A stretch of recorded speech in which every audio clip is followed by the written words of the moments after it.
Hey, welcome to the Bassmaster Studios. Tommy Sanders here with Steve Bowman, as a matter of fact. And Steve wasn't here a couple of weeks ago, but we had great fun a couple of weeks ago when we did a cast from the past with the one and only Jay Yelas. That was great. We went over his 2002 Classic victory. And there's Jay right now. And we're going to talk to you, Jay, about living with the new way of living we all have. But someone who's sharing living quarters needs to be introduced right now. Who's sitting next to you there? This is my wife, Jill. We've been married for 28 years, long time. And yeah, glad to have her on. That's a treat. You guys don't get to see the ladies too often on. No, we don't. This is an extra special treat. We sure appreciate it. And Jill, tell us first the good parts about having this guy around the house all the time. All the honeydews. My honeydew list. I had him out in the yard ripping out lavender bushes, and he's going to climb a ladder today and clean out the gutters. So it's been really nice. Oh, yeah, I'm so sorry I can't help with that. I'm too far away. Well, tell us kind of what goes through your mind, Jay. You had a whole season planned out in your mind. You've got a lot to do besides fishing on the Bassmaster Elite Series. How is that all kind of getting reconciled now? Well, it's actually hasn't been bad. I've been able to keep up with my Cast for Kids Foundation work in lieu of having to travel to tournaments, and we've had to reschedule all of our April and May and events till later in the year, and so we've been busy doing that, working on that, and it's going to be a super crazy second half of this year. Between having virtually the whole tournament season, and then all of our Cast for Kids events too around the country, and it's going to be a lot of fun though. But I'm just enjoying a little time at home. I was telling Jill yesterday, I don't think I've ever been here for a month. I've been home for the last month, and I've actually got to see the weather change from winter to spring here, and on the Oregon coast. It's just been so I've really enjoyed that. It's something I never have had an opportunity to be home this time of year ever, so it's kind of fun. And we bring Steve in on this. Steve and Jay, we are looking at having so much more fishing in the autumn, the last third of the year. By far than there's ever been before in professional bass fishing. Sort of, and Jay, I'm sure you remember our seasons used to start in September, and go through the fall, and then we'd get through there, and then of course during that time, I think Jay, he won like 5 Bassmasters and won Angler of the Year in 2003 and won the Bassmasters Classic in 2002, and had a great career over on FLW. And now he's doing the Cast for Kids, right? Yeah. Oh man. And really, really proud of you, Jay, and for doing all that. And I'm never on camera.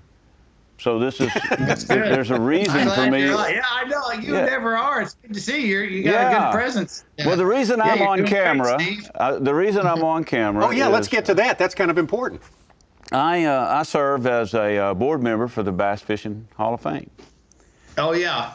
And I'm here to tell you and Jill that you guys have Jay, you've been elected as part of the 2020 class to be inducted in September to the Bass Fishing Hall of Fame. And really love passing on this news to anglers of your caliber. You certainly... that's exciting.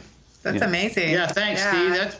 That's awesome news. It's an honor, and that's something that we'll have to be there for sure. That'll make my year. Good. I've been at it a long time, over 30 years, and you may remember I was on the board for the Bass Fishing Hall of Fame for several years during its formative years, back when when it was in the little hot springs. I remember driving up there for a bunch of meetings from Texas when we lived in Texas, and I'm glad to see the Hall of Fame is still going strong, and it was an honor to be a part of the early formative years of getting it established. So to get elected into it, it's a whole nother level, though. And that's a real honor. That's great. Great news. Thank you for sharing that. Well, typically we would meet you or ambush you as you come off the Elite Series stage, or let Mercer ambush you on the stage with a sack of fish in your hands, but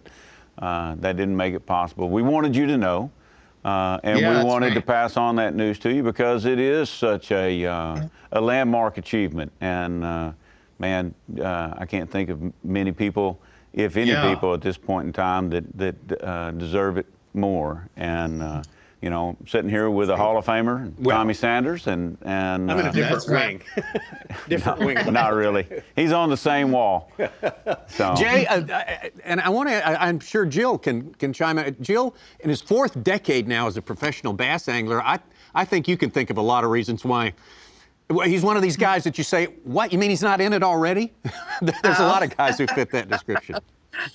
Well, he's just so thankful that he's been able to do it all these years, and he's just made the best of friends, and it's more like a family. And so he wanted that to be inducted, but it wasn't something that he wanted to have that, but he was waiting, Fantastic. So perfect timing. Steve, I know you'd agree Yeah. that Jay, just on his pro tournament fishing exploits alone, he's more than qualified to be in the. But his work with the Cast for Kids Foundation is really just so much more, far and above. I mean, it's just. Jay, you were sort of handed. Not hand. I kind of fell to you to take over the leadership of that very important, Yeah. and Yes. you did it. Well, I'd like to. Yeah, thanks, Tommy. I had an opportunity in 2015 to take over the reins of the foundation. And a little background, this is the Cast for Kids Foundation's 29th year this year, 2020. So it'd been around a long time. I was invited to be on the board of directors in 2005. And so from 2005 to 2015, I was on the board of directors. And then the gentleman that founded the Cast for Kids, Jim Owens, he decided to retire.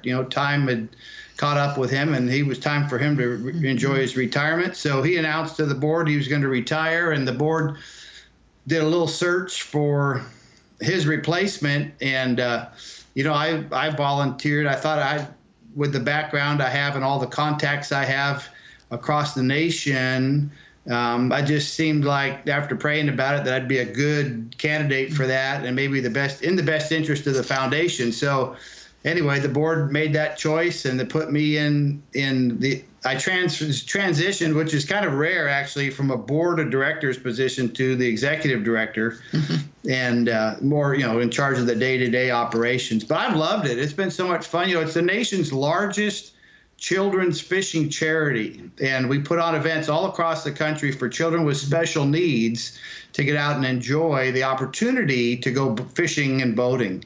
And that's basically what it is. We just love on these kids and show them that they're a very valuable part of their community, and community members volunteer to come out and take these kids fishing.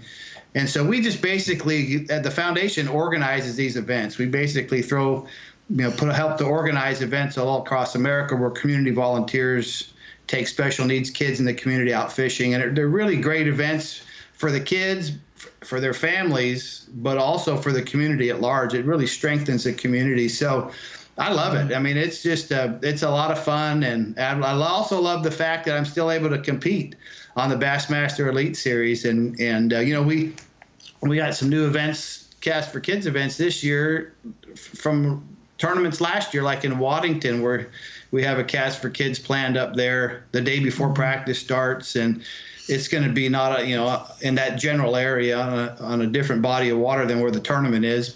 And there's other events we've got going around the country. So fishing still makes sense for me. I still love it. I still love to compete, and I got off to a good start down there at the St. John's, and I'm ready to get back. I don't know where our next tournament's going to be, but I'm ready for it, and could be, and who knows? Hopefully it'll be on the Sabine River in Texas in late May. That's what I'm hoping for, but we'll see. Wherever it is, I'll be ready to go. I'm anxious to get out there, and I've haven't gone this long without a tournament in the spring in my whole life, so I'm ready. Well, I tell you what, we're all ready for it. And again, congratulations to you, Jay, and Jill as well. And look forward to seeing you all at the ceremony. We assume is be in the fall of the year. Right. If there's any time in the fall of the year, we can shoehorn it in there, because it's looking like it's going to be really. And Jay and Jill, would you all stick around for just one more minute here? because there's one more Sure. piece of business we need to take care of right now. We're going to announce another person who has been elected to the Bass Fishing Hall of Fame, and that is the gentleman sitting right here beside me. It's Steve Bowman, and he does not know about that. How about that now, Steve? Let's have your gut reaction to your election to the Bass Fishing Hall of Fame. Got you. Look at that look. Steve Bowman, I've been reading his columns. He was the outdoors editor for our paper in Arkansas for 16 years, I think. He is the director of angler relations now for the Bassmasters, but he is so much more than that. He invented the way we cover tournaments in so many ways, and has done so much for conservation in Arkansas. And Steve, you're another guy. I say, I thought he was already in there, but you are in there. Man, what were y'all thinking? That's awesome. Why? Yeah, you totally deserve it, Steve. I remember when we first met years ago, and you were you'd covered all the tournaments and cover them for the Arkansas Democrat Gazette, the local newspaper there in Little Rock, and you were at every classic back all through the 90s, every year. And now you've transitioned into even more being involved with JM and the Elite Series, and you're in angler relations now, and man, your contribution to the sport has been off the, it's just been outstanding. So anyway, yeah, totally awesome, and that's exciting. We'll get to be there together. Congratulations. That really is probably right now the coolest thing that you could say to me, because I'm still struggling with this. Why did y'all have me on TV to tell Jay? And now, I feel like an idiot. We kill two birds with one stone. That's number one. And both of you deserve it. And we just kind of thought it would be cool to let you both know at the same time. I appreciate that. Now, I don't know. There's the rest of the class. Those are the only two new members I've been told about. There'll be others, and we'll trickle them out here. Let me tell you the rest of them, because I did know those. Okay, all right. I did not know that I was on this list. And I'm especially mad at you for other reasons. Oh, I'm proud of myself. But James Hedden, we all are familiar with James Hedden, even though James Hedden none of us knew him, but his name is on all the great lures that we Lucky grew 13. up. Yeah, Lucky 13, the Spook, all that kind of stuff, and. Then y'all will remember Ron Lindner. Oh, sure. Al's brother, and he's being inducted. Love the Lindners. Yeah. Then we have. I'm saving one for last. I got to think of the other one real quick. Huh? Well, that was the one I was going to save for last. Oh, that is it. So I'm still not. He's talking to his wife, just so you know. Barbara's over here. So I wasn't counting myself. So, Brian Kirchhoff. Oh, nice. Brian Kirchhoff. I mean, it's there's 4 of those 5 that are really incredible, and I can't imagine. I'm like, what are y'all thinking? But Kirchhoff deserves a place in our Ring of Honor in the bass fishing world, and for Absolutely. those, the whole idea behind the Bass Fishing Hall of Fame is for us to educate, conserve, etc. the things about the bass fishing world, and because my grandkids need to know who Jay Yelas was, not just from an iCast or a cast for kids, excuse me. But from a standpoint of what he's done in the sport, and it's really humbling. Well, congratulations to you. Really. More than well earned. You've deserved to be in there. Jay, ditto to you, just absolutely. Quickly, Jay, if someone wants to help in some way with the Cast for Kids Foundation, what should they do? Well, they can just go to our website, castforkids.org, and they can register as a volunteer for a local event in their community, to take a special child fishing, or they can always donate online, either way. But yeah, we'd love to, or if they really want to get their hands dirty, they can coordinate a new event, start a new event in their community. That'd be awesome. Get in touch with us. And that's that's what we really would love to have, because we're all about just getting the kids out there fishing. And so we need lead volunteers in different communities across America to rise up and kind of, you know, they have to kind of spearhead the effort to start and organize the event. And then we work with them to plan their event out and make it a huge success. So that's what we do. And yep. I think someone will see this and they'll be definitely ready to pitch in. Congratulations to the two coming in September, 2 new members for the Bass Fishing Hall of Fame. Yeah, Jay Yelas and Jill, thank you for being here. And Steve Bowman. Jay. To all of y'all, congratulations. Yeah, thanks, Steve. Thank you. You guys surprised us. Good. That was the intention. We hope we surprise you too. Thank you for being with us. We'll see you next time. All right. Thank you. Bye.